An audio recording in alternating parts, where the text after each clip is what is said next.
श्रीगणेशाय नमः। अथ श्री शिवरक्षास्तोत्रम् विनियोगः। अस्य श्री शिवरक्षास्तोत्रमन्त्रस्य याज्ञवल्क्य ऋषिः श्री सदाशिवो देवता अनुष्टुप् छन्दः। श्री सदाशिव प्रीत्यर्थं शिवरक्षास्तोत्रपाठे विनियोगः। चरितं देवदेवस्य महादेवस्य पावनम् अपारं परमोदारं चतुर्वर्गस्य साधना। गौरी विनायकोपेतं पञ्चवक्त्रं त्रिनेत्रकं शिवं ध्यात्वा दशभुजं शिवरक्षां पठेन्नरः। गंगाधरः शिरः पातु भालम् अर्धेन्दुशेखरः। नयने मदनध्वंसे कर्णो सर्पविभूषण। घ्राणं पातु पुरारात्रिः मुखं पातु जगत्पतिः। जिह्वां वागीश्वरः पातु कन्धरां सितिकन्धरः। श्रीकण्ठः पातु मे कण्ठं स्कन्दो विश्वधुरन्धरः। भुजो भूभारसंहर्ता करौ पातु पिनाकधिक्। हृदयं शङ्करः पातु जठरं गिरिजापतिः। नाभिं मृत्युञ्जयः पातु कटी व्याघ्राञ्जिनाम्बरः। शक्तिनी पातु दीनार्त शरणागतवत्सलः। ऊरो महेश्वरः पातु जानुनी जगदीश्वरः। जङ्घे पातु जगत्कर्ता गुल्फो पातु गणाधिपः। चरणौ करुणा सिन्धु सर्वाङ्गानि सदाशिवः। एतां शिवबलोपेतां रक्ष्यां यः सुकृते पठेत् स भुक्त्वा सकलान् कामान् शिवसायुज्यमवाप्नुयात्। ग्रहभूतपिशाचाद्या त्रैलोक्ये विचरन्ति ये दूरादासु पलायन्ते शिवनामाभिरक्षणात्। अभयङ्करनामेदं कवचं पार्वतीपतेः। भक्त्या बिभर्ति यः कण्ठे तस्य वश्यं जगत्त्रयम्। इमां नारायणः स्वप्ने शिवरक्षां यथा दिशत्। प्रातरुत्थाय योगीन्द्रो याज्ञवल्क्यः तथा लिखत्।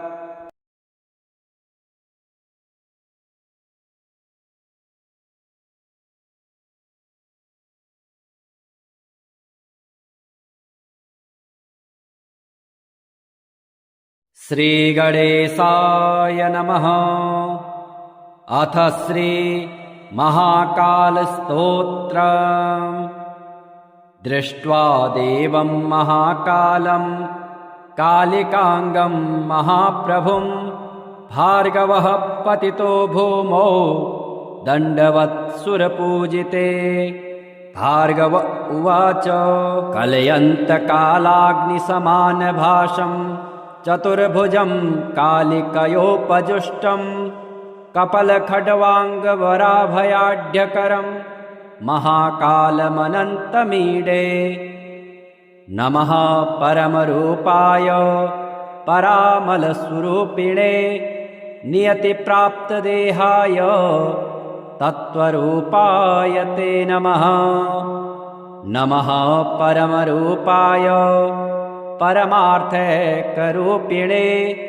वियन्माया स्वरूपाय भैरवाय नमोऽस्तुते। ॐ नमः परमेशाय परतत्त्वार्थदर्शिने। वियन्मायाध्यधीशाय दिविचित्राय सम्भवे। त्रिलोकेशाय गूढाय सूक्ष्माया व्यक्तरूपिणे। पराकाष्ठादिरूपाय पराय सम्भवे नमः। ॐ नमः कालिकाङ्काय कालाञ्जननिभायते। जगत्संहारकर्ते च महाकालाय ते नमः। नम उग्राय देवाय भीमाय भयदायिने महाभयविनाशाय सृष्टिसंहारकारिणे। नमः परापरानन्द स्वरूपाय महात्मने परप्रकाशरूपाय प्रकाशानां प्रकाशिने।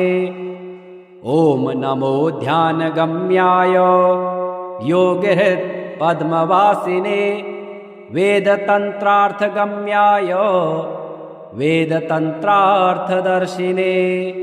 वेदागमपरामर्श परमानन्ददायिने तन्त्रवेदान्तवेद्याय सम्भवे विभवे नमः। धियां प्रचोदकं यत्तु परमं ज्योतिरुत्तमं तत्प्रेरकाय देवाय परं ज्योतिषे नमः।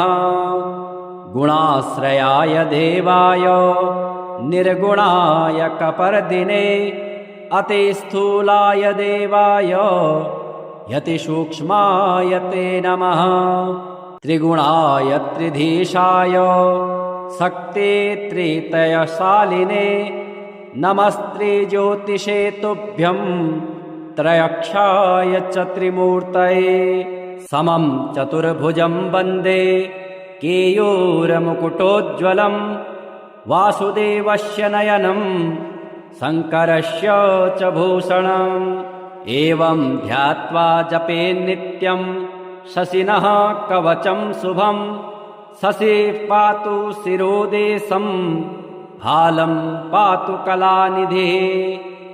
चक्षुषी चन्द्रमः पातु श्रुते पातु निशापतिः प्राणं छपाकरः पातु मुखं कुमुदबान्धवः। पातु कण्ठं च मे सोमः स्कन्धे जैवात्रिकस्तथा करौ सुधाकरः पातु वक्षः पातु निशाकरः।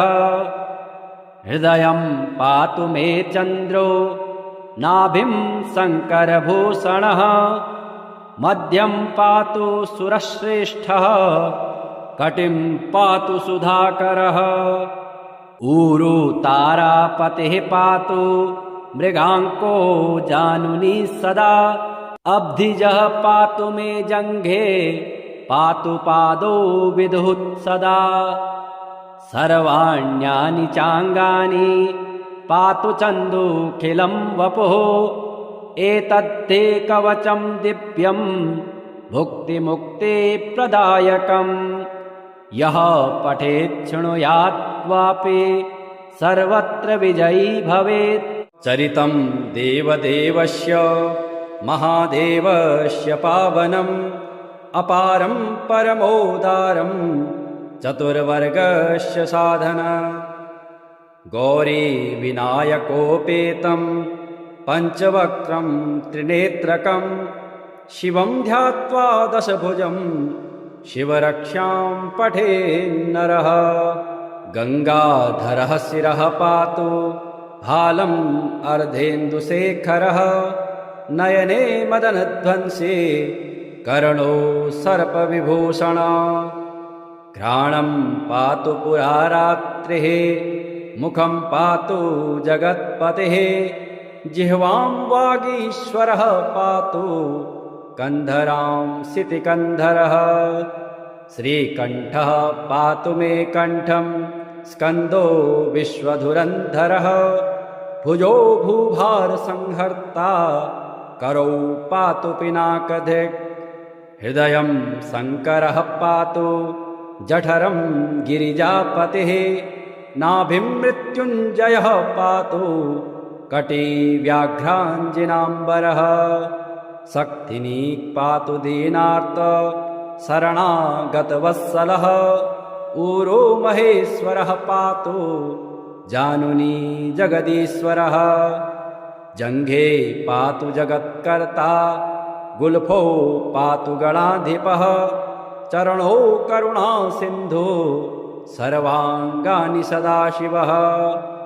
एतां शिवबलोपेतां रक्ष्यां यः सुकृते पठेत् स भुक्त्वा सकलान् कामान् शिवसायुज्यमवाप्नुयात्। ग्रहभूतपिशाचाद्या त्रैलोक्ये विचरन्ति ये दूरादासु पलायन्ते शिवनामाभिरक्षणात्। अभयङ्करनामेदं कवचं पार्वतीपतेः भक्त्या बिभर्ति यः कण्ठे तस्य वश्यं जगत्त्रयम्। इमां नारायणः स्वप्ने शिवरक्षां यथा दिशत् प्रातरुत्थाय योगीन्द्रो याज्ञवल्क्यः तथा लिखत्।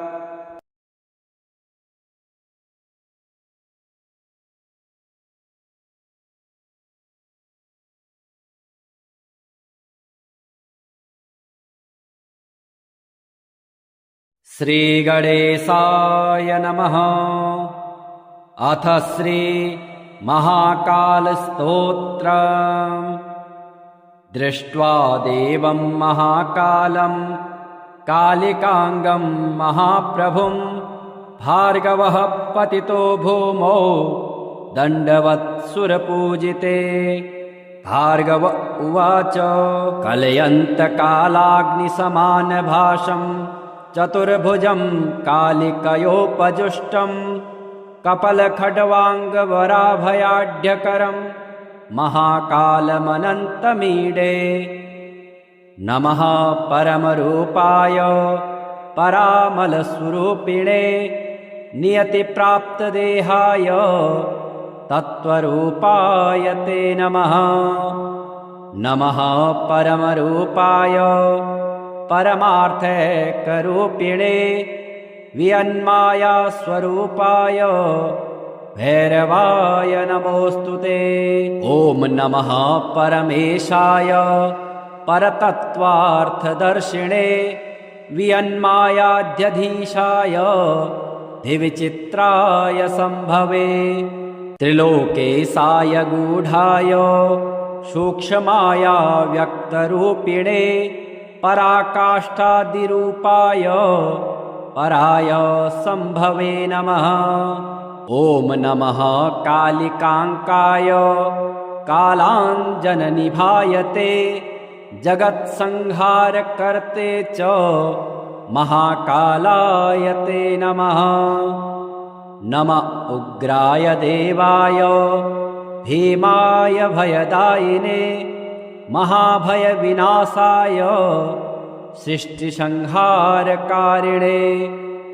नमः परापरानन्द स्वरूपाय महात्मने परप्रकाशरूपाय प्रकाशानां प्रकाशिने। ॐ नमो ध्यानगम्याय योगिहृत्पद्मवासिने वेदतन्त्रार्थगम्याय वेदतन्त्रार्थदर्शिने।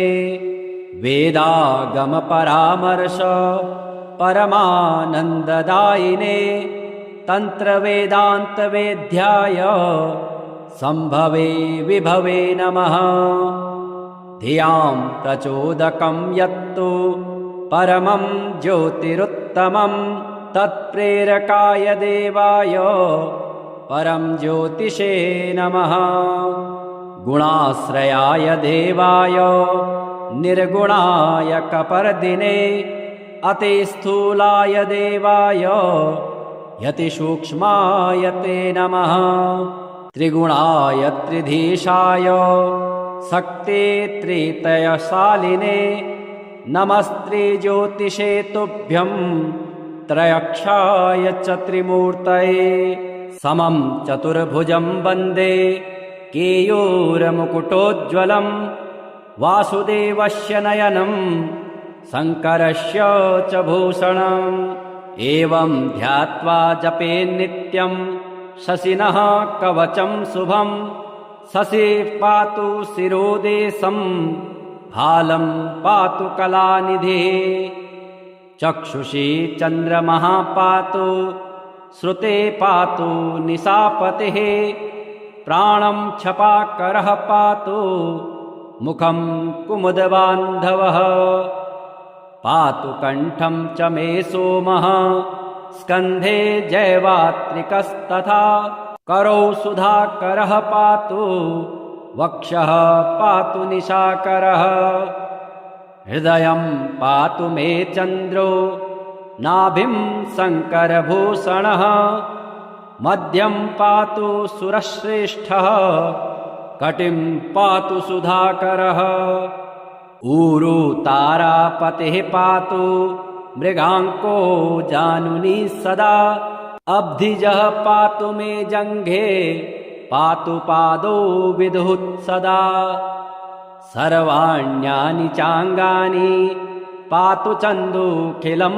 वपुः एतत्ते कवचं दिव्यं भुक्तिमुक्तिप्रदायकम् यः पठेत् शृणुयाद्वापि सर्वत्र विजयी भवेत् चरितं देवदेवस्य महादेवस्य पावनम् अपारं परमोदारं चतुर्वर्गस्य साधना गौरी विनायकोपेतं पञ्चवक्त्रं त्रिनेत्रकं शिवं ध्यात्वा दशभुजं शिवरक्षां पठेन्नरः गङ्गाधरः शिरः पातु भालम् अर्धेन्दुशेखरः नयने मदनध्वंसे कर्णो सर्पविभूषण घ्राणं पातु पुरारात्रिः मुखं पातु जगत्पतिः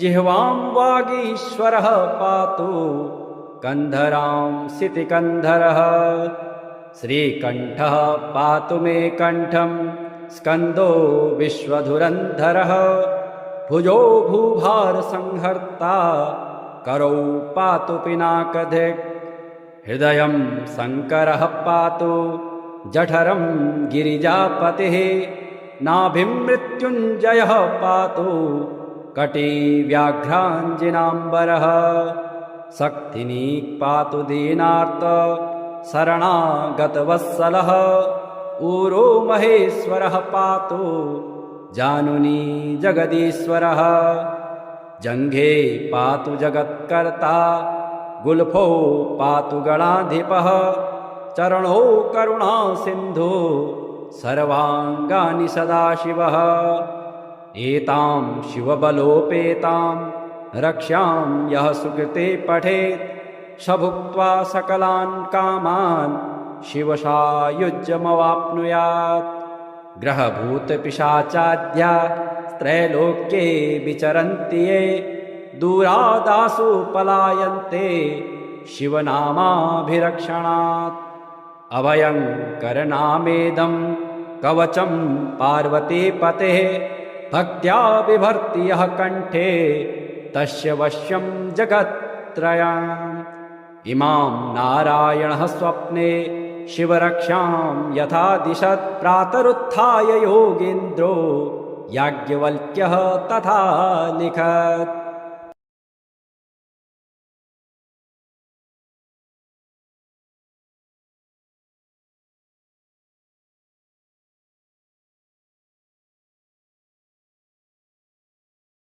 श्रीगणेशाय नमः।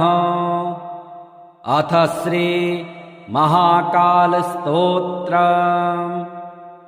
दृष्ट्वा देवं महाकालं कालिकांगं महाप्रभुं भार्गवः पतितो भूमौ दण्डवत्सुरपूजिते।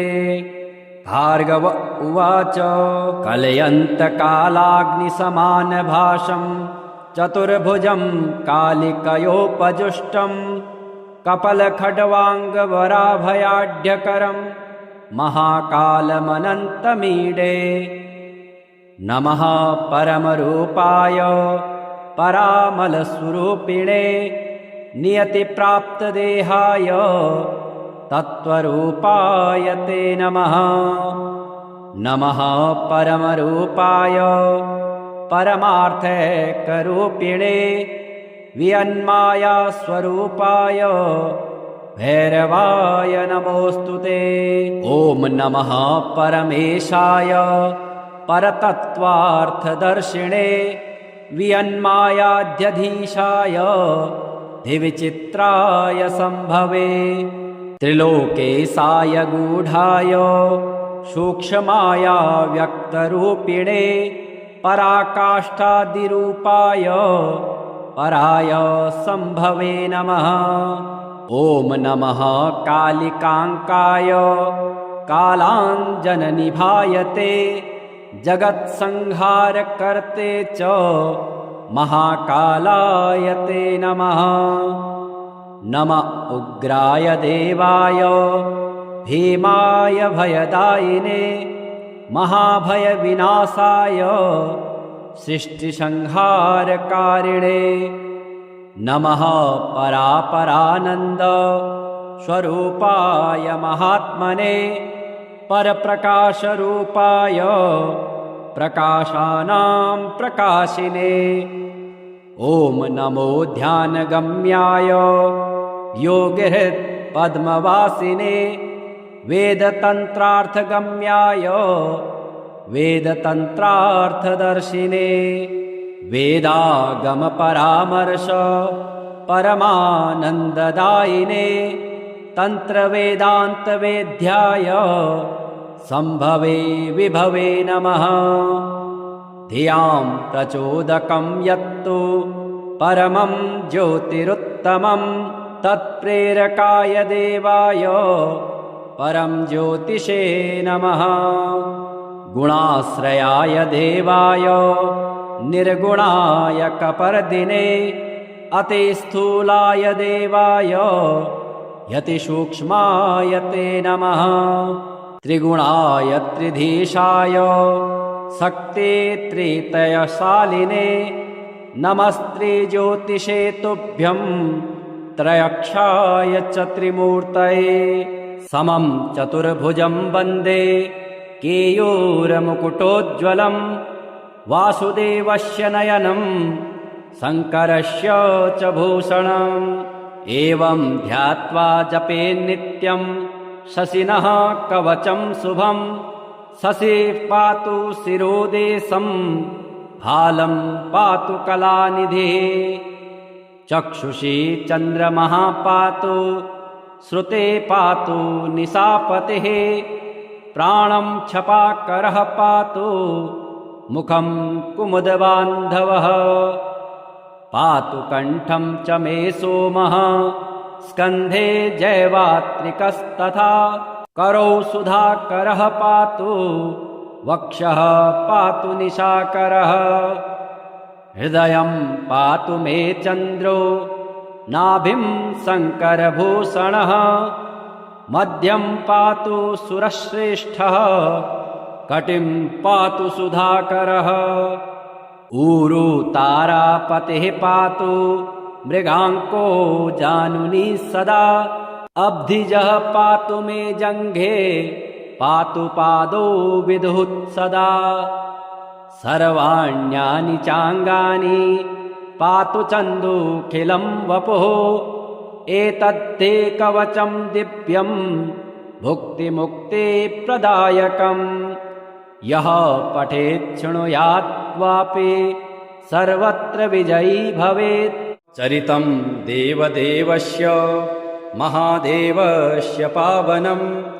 अपारं परमोदारं चतुर्वर्गस्य साधन गौरी विनायकोपेतं पञ्चवक्त्रं त्रिनेत्रकं शिवं ध्यात्वा दशभुजं शिवरक्षां पठेन्नरः गङ्गाधरः शिरः पातु भालम् अर्धेन्दुशेखरः नयने मदनध्वंसे कर्णो सर्पविभूषण घ्राणं पातु पुरारात्रिः मुखं पातु जगत्पतिः जिह्वां वागीश्वरः पातु कन्धरां सितिकन्धरः श्रीकण्ठः पातु मे कण्ठं स्कन्दो विश्वधुरन्धरः भुजो भूभारसंहर्ता करौ पातु पिनाकधिक् हृदयं शङ्करः पातु जठरं गिरिजापतिः नाभिं मृत्युञ्जयः पातु कटी व्याघ्राञ्जिनाम्बरः शक्तिनीक् पातु दीनार्त शरणागतवत्सलः ऊरो महेश्वरः पातु जानुनी जगदीश्वरः जङ्घे पातु जगत्कर्ता गुल्फो पातु गणाधिपः चरणो करुणा सिन्धु सर्वाङ्गानि सदाशिवः एतां शिवबलोपेतां रक्ष्यां यः सुकृते पठेत् स भुक्त्वा सकलान् कामान् शिवसायुज्यमवाप्नुयात् ग्रहभूतपिशाचाद्या त्रैलोक्ये विचरन्ति ये दूरादासु पलायन्ते शिवनामाभिरक्षणात् अभयङ्करनामेदं कवचं पार्वतीपतेः भक्त्या बिभर्ति यः कण्ठे तस्य वश्यं जगत्त्रयम् इमां नारायणः स्वप्ने शिवरक्षां यथा दिशत् प्रातरुत्थाय योगीन्द्रो याज्ञवल्क्यः तथा लिखत्।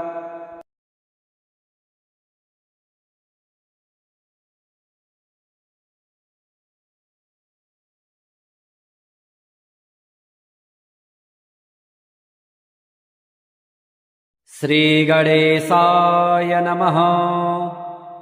अथ श्री महाकालस्तोत्रम्। दृष्ट्वा देवं महाकालं कालिकांगं महाप्रभुं भार्गवः पतितो भूमौ दण्डवत्सुरपूजिते। भार्गव उवाच कलयन्तकालाग्निसमानभासं चतुर्भुजं कालिकयोपजुष्टं कपलखड्वाङ्गवराभयाढ्यकरं महाकालमनन्तमीडे। नमः परमरूपाय परामलस्वरूपिणे नियतिप्राप्तदेहाय तत्त्वरूपाय ते नमः। नमः परमरूपाय परमार्थैकरूपिणे वियन्माया स्वरूपाय भैरवाय नमोऽस्तु ते। ॐ नमः परमेशाय परतत्त्वार्थदर्शिणे वियन्मायाध्यधीशाय दिविचित्राय सम्भवे। त्रिलोकेशाय गूढाय सूक्ष्माया व्यक्तरूपिणे पराकाष्ठादिरूपाय पराय सम्भवे नमः। ॐ नमः कालिकाङ्काय कालाञ्जननिभायते जगत्संहारकर्ते च महाकालाय ते नमः। नम उग्राय देवाय भीमाय भयदायिने महाभयविनाशाय सृष्टिसंहारकारिणे। नमः परापरानन्द स्वरूपाय महात्मने परप्रकाशरूपाय प्रकाशानां प्रकाशिने। ॐ नमो ध्यानगम्याय योगिहृत् पद्मवासिने वेदतन्त्रार्थगम्याय वेदतन्त्रार्थदर्शिने। वेदागमपरामर्श परमानन्ददायिने तन्त्रवेदान्तवेद्याय सम्भवे विभवे नमः।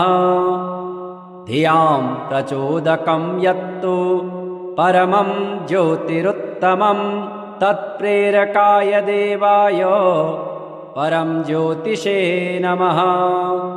गुणाश्रयाय देवाय निर्गुणाय कपर्दिने अतिस्थूलाय देवाय यतिसूक्ष्माय ते नमः। त्रिगुणाय त्रिधीशाय शक्ते त्रितयशालिने नमस्त्रिज्योतिषे तुभ्यं त्रयक्षाय च त्रिमूर्तये समं चतुर्भुजं वन्दे केयूरमुकुटोज्ज्वलं वासुदेवस्य नयनं शङ्करस्य च भूषणम् एवं ध्यात्वा जपेन्नित्यं शशिनः कवचं शुभं शशिः पातु शिरोदेशं भालं पातु कलानिधिः चक्षुषी चन्द्रमः पातु श्रुते पातु निशापतिः प्राणं छपाकरः पातु मुखं कुमुदबान्धवः पातु कण्ठं च मे सोमः स्कन्धे जयवात्रिकस्तथा करौ सुधाकरः पातु वक्षः पातु निशाकरः हृदयं पातु मे चन्द्रो नाभिं शङ्करभूषणः मध्यं पातु सुरश्रेष्ठः कटिं पातु सुधाकरः ऊरू तारापतिः पातु मृगाङ्को जानुनी सदा अब्धिजः पातु मे जङ्घे पातु पादौ विदुः सदा सर्वाण्यानि चाङ्गानि पातु चन्दूखिलं वपुः एतत्ते कवचं दिव्यं भुक्तिमुक्तिप्रदायकम् यः पठेत् शृणुयाद्वापि सर्वत्र विजयी भवेत् चरितं देवदेवस्य महादेवस्य पावनम् अपारं परमोदारं चतुर्वर्गस्य साधना गौरी विनायकोपेतं पञ्चवक्त्रं त्रिनेत्रकं शिवं ध्यात्वा दशभुजं शिवरक्षां पठेन्नरः गङ्गाधरः शिरः पातु भालम् अर्धेन्दुशेखरः नयने मदनध्वंसे कर्णो सर्पविभूषण घ्राणं पातु पुरारात्रिः मुखं पातु जगत्पतिः जिह्वां वागीश्वरः पातु कन्धरां सितिकन्धरः श्रीकण्ठः पातु मे कण्ठं स्कन्दो विश्वधुरन्धरः भुजो भूभारसंहर्ता करौ पातु पिनाकधिक् हृदयं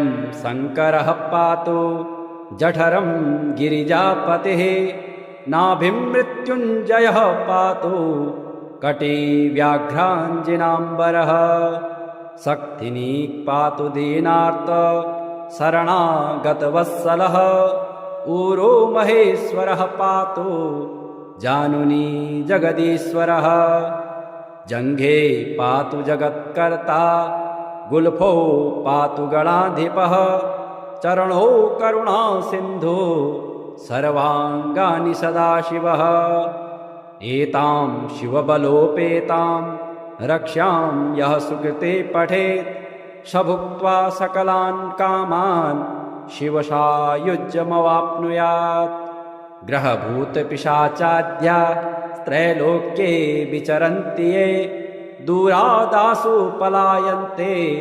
शिवनामाभिरक्षणात् अभयङ्करनामेदं कवचं पार्वतीपतेः भक्त्या बिभर्ति यः कण्ठे तस्य वश्यं जगत्त्रयम् इमां नारायणः स्वप्ने शिवरक्षां यथा दिशत् प्रातरुत्थाय योगीन्द्रो याज्ञवल्क्यः तथा लिखत्।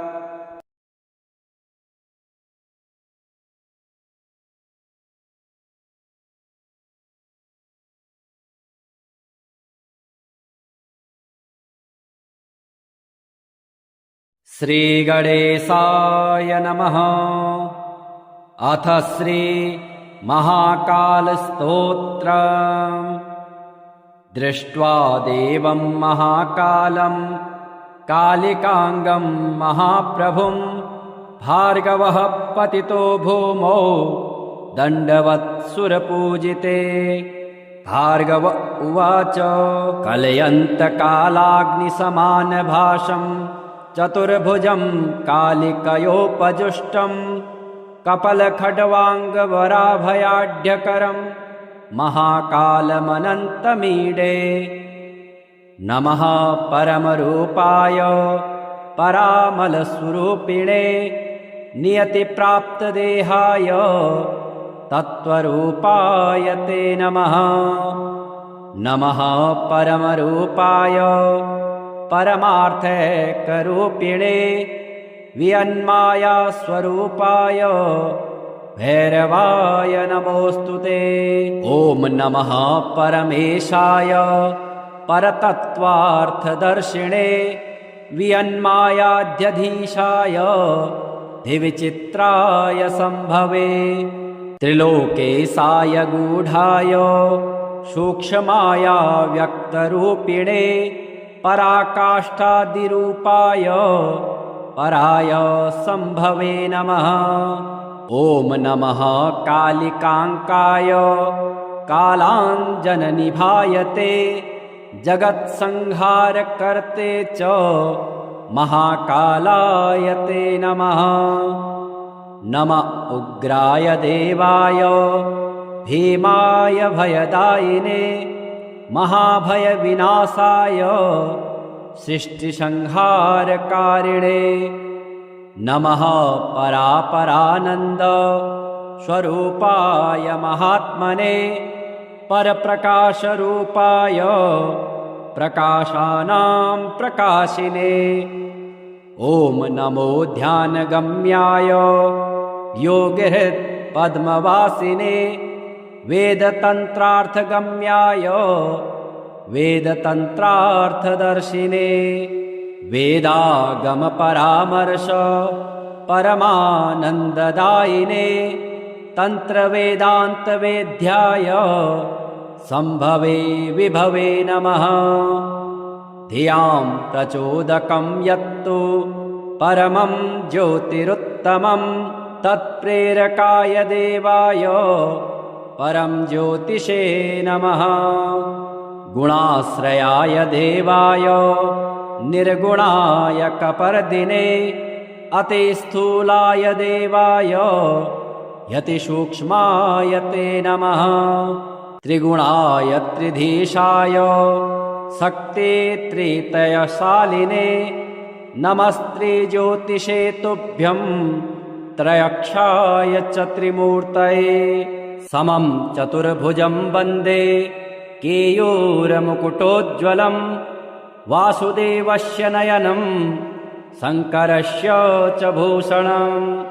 एवं ध्यात्वा जपेन्नित्यं शशिनः कवचं शुभं शशिः पातु शिरोदेशं भालं पातु कलानिधिः। चक्षुषी चन्द्रमः पातु श्रुते पातु निशापतिः प्राणं छपाकरः पातु मुखं कुमुदबान्धवः। पातु कण्ठं च मे सोमः स्कन्धे जैवात्रिकस्तथा करौ सुधाकरः पातु वक्षः पातु निशाकरः।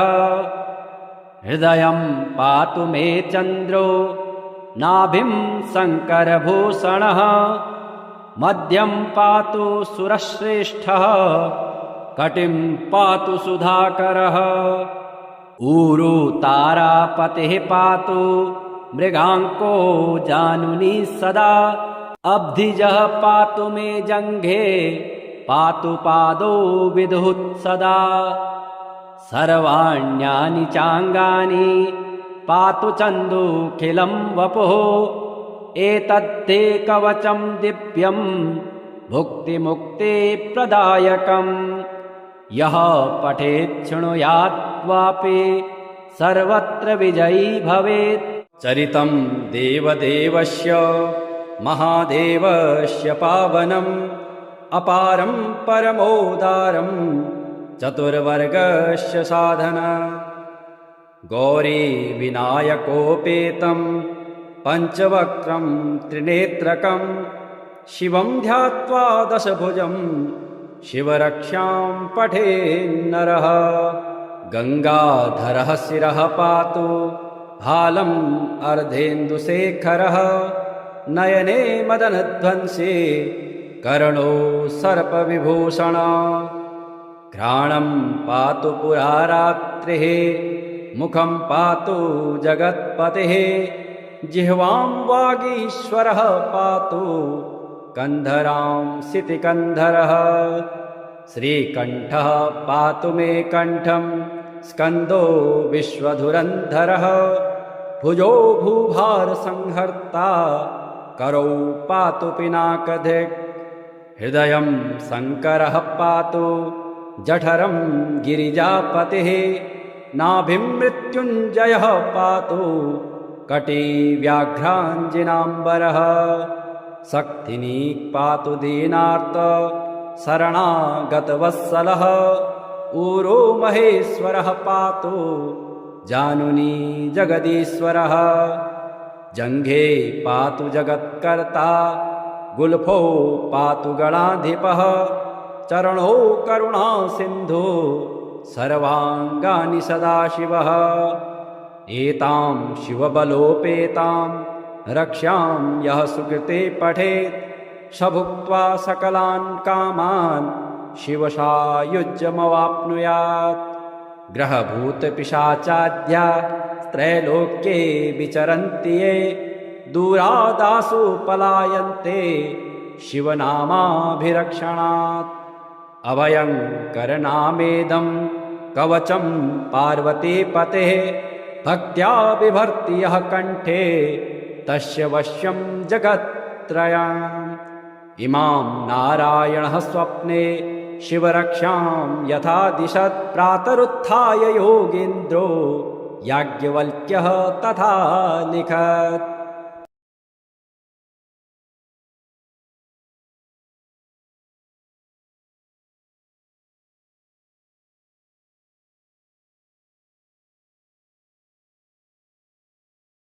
श्रीगणेशाय नमः। अथ श्री महाकालस्तोत्रम्।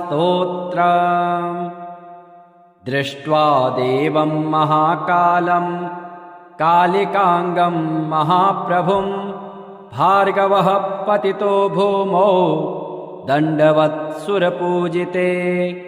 भार्गव उवाच कलयन्तकालाग्निसमानभासं चतुर्भुजं कालिकयोपजुष्टं कपलखड्वाङ्गवराभयाढ्यकरं महाकालमनन्तमीडे। नमः परमरूपाय परामलस्वरूपिणे नियतिप्राप्तदेहाय तत्त्वरूपाय ते नमः। नमः परमरूपाय परमार्थैकरूपिणे वियन्माया स्वरूपाय भैरवाय नमोऽस्तु ते। ॐ नमः परमेशाय परतत्त्वार्थदर्शिणे वियन्मायाध्यधीशाय दिविचित्राय सम्भवे। त्रिलोकेशाय गूढाय सूक्ष्माया व्यक्तरूपिणे पराकाष्ठादिरूपाय पराय सम्भवे नमः। ॐ नमः कालिकाङ्काय कालाञ्जननिभायते जगत्संहारकर्ते च महाकालाय ते नमः। नमः उग्राय देवाय भीमाय भयदायिने महाभयविनाशाय सृष्टिसंहारकारिणे। नमः परापरानन्द स्वरूपाय महात्मने परप्रकाशरूपाय प्रकाशानां प्रकाशिने। ॐ नमो ध्यानगम्याय योगिहृत्पद्मवासिने वेदतन्त्रार्थगम्याय वेदतन्त्रार्थदर्शिने। वेदागमपरामर्श परमानन्ददायिने तन्त्रवेदान्तवेद्याय सम्भवे विभवे नमः। धियां प्रचोदकं यत्तु परमं ज्योतिरुत्तमं तत्प्रेरकाय देवाय परं ज्योतिषे नमः। गुणाश्रयाय देवाय निर्गुणाय कपर्दिने अतिस्थूलाय देवाय यतिसूक्ष्माय ते नमः। त्रिगुणाय त्रिधीशाय शक्ते त्रितयशालिने नमस्ते ज्योतिषे तुभ्यं त्रयक्षाय च त्रिमूर्तये। समं चतुर्भुजं वन्दे केयूरमुकुटोज्ज्वलं वासुदेवस्य नयनं शङ्करस्य च भूषणम्। एवं ध्यात्वा जपेन्नित्यं शशिनः कवचं शुभं शशि पातु शिरोदेशं भालं पातु कलानिधिः। चक्षुषी चन्द्रमः पातु श्रुते पातु निशापतिः। प्राणं छपाकरः पातु मुखं कुमुदबान्धवः। पातु कण्ठं च मे सोमः स्कन्धे जैवात्रिकस्तथा। करौ सुधाकरः पातु वक्षः पातु निशाकरः। हृदयं पातु मे चन्द्रो नाभिं शङ्करभूषणः। मध्यं पातु सुरश्रेष्ठः कटिं पातु सुधाकरः। ऊरू तारापतिः पातु मृगाङ्को जानुनी सदा। अब्धिजः पातु मे जङ्घे पातु पादौ विदुः सदा। सर्वाण्यानि चाङ्गानि पातु चन्दूखिलं वपुः। एतद्धे कवचं दिव्यं भुक्तिमुक्तिप्रदायकम्। यः पठेत् शृणुयात् वापि सर्वत्र विजयी भवेत्।